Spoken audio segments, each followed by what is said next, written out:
that you will come to understand what real love is, and that building trust is more important than that in-love feeling. Now, I'm not trying to get rid of the in-love feeling. Welcome to the Yearning Heart Podcast, where we discuss with everyday people our journeys towards love, our growth, and the yearnings of our hearts. This is my notes on episode 2 of the Yearning Heart Podcast with Janice. And in this conversation, Janice shares her transformative journey through relationships. And she's brought up a number of really valuable insights and things that are worth looking at more closely. So why do we get in high drama relationships? It means that we don't understand what love is. And as the saying goes, we're looking for love in all the wrong places. Generally, high drama relationships are not safe and secure relationships, which is the kind of relationship that you can lean back into and relax and feel protected and heard. And ultimately, that is the goal for most of us of relationships, probably not everyone. High drama relationships are often fueled on this desire that the other person will make you feel whole. And that is why we put up with the ups and downs, because the ups feel good, but the downs do not feel good. And when you're in a high drama relationship, it often indicates low self-worth, at least in that area, the area of relationships, the area of being valuable to another person. So, for example, if you were to fall in love with someone who was unreliable, it would indicate that you find your connection with that other person more important than your connection with yourself and your groundedness within yourself. And so you would be willing to go on a roller coaster ride with that person as they, did things that elated you or did things that really were disappointing or crushing to you. This type of relationship will cause difficult situations. High drama means fighting. It means struggling. It means something is out of whack. Something isn't working. The hope, of course, is that these difficulties and challenges will cause you to want to change, to want to grow, to figure out what isn't working. Why have you attracted this kind of person into your life? To help you want something different, to want a better connection with yourself so that you make better choices. Ultimately, it means you want more self-worth and you want a different kind of relationship. This also means the need to develop better boundaries where you stop putting up with bad behavior, and that you will come to understand what real love is, and that building trust is more important than that in-love feeling. Now, I'm not trying to get rid of the in-love feeling.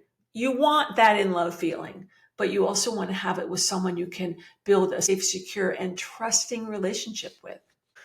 Janice also talks a lot about her history, and we often don't explore our history enough and the impact our history has had on our relationships. So have you explored your history? Do you know why you're picking the kind of people you're picking?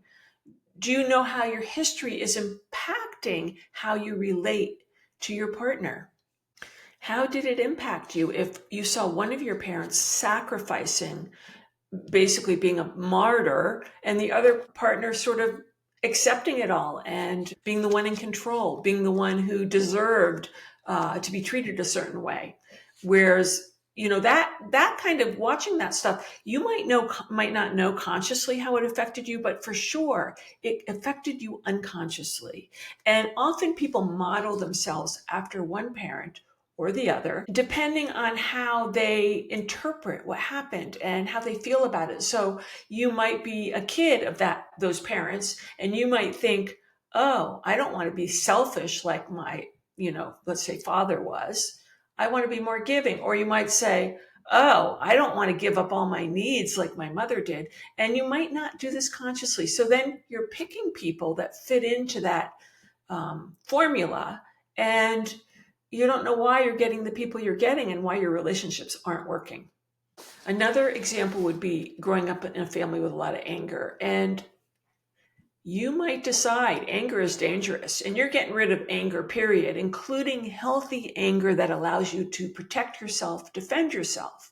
Or you might decide that anger is important because that's how you can get what you want, or control someone, or feel safe because you're not the one being bullied. And that again has a lot to do with our unconscious perceptions, how we make sense of the story going on in our family, what we internalize, and it completely affects who we become. So this is why looking at our history and understanding how we were impacted by our history is so incredibly important, not just in picking partners, but in navigating through our relationship. Because when we navigate through our relationship, we are using these ideas and tools and patterns that we've developed.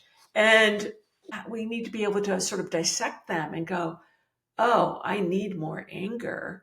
I just don't want to use it in a bad way. Or, oh, I'm really not giving my partner equal, fair space for them to protect themselves in or express themselves in, because I'm monopolizing the energy of this relationship with my anger and controlling it. So these are things that have to be unraveled and understood to really go deep and develop a better understanding of who you are, what you want, how to navigate through the challenges of a good relationship. Janice also talks about how her marriage works because she picked a good partner. After, ups and downs and difficult relationships, she finally found someone who would have been a good partner. And even though she didn't fully trust that it was going to be okay, she went with it. She picked someone who was trustworthy. So relationships make us learn and grow.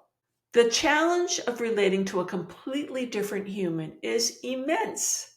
Again, look at the histories. We have different things going on, and you take these two different worlds and try to combine them.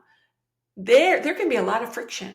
So the love feeling will sooner or later subside. Our actual chemicals in our body change.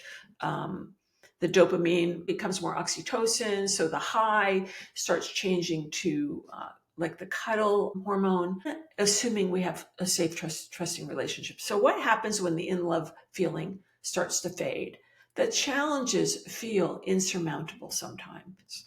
And that means that we need to develop new skills, new capacities to deal with these new challenges if we want our relationship to grow and thrive rather than collapse and disintegrate.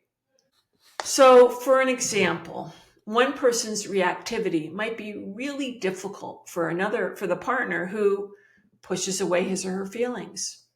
They can't deal well with reactivity. Or they might be someone who doesn't want to make waves, and they also don't have a good skill set at dealing with reactivity. They don't know how to navigate through that. So how do these two people get through this? The skills needed include learning to communicate differently instead of fighting, understanding that we may each have a different growth path, learning not to take things personally and instead seeing the other person as not perfect and giving them some grace around that, picking your battles. So those are some of the thoughts I had from the podcast, episode 2 with Janice, that I just wanted to open up a little more and share. And I hope that was helpful for you. Thank you for joining me in this podcast. I hope you found it both interesting and informative. If you enjoyed it, please subscribe on whatever channel you like to use. You can also find me on social media, usually under Reconcile. And just a reminder that we have a relationship app called Reconcile out to help you create your best relationship. And it's in both the Apple App Stores and the Google Play Stores.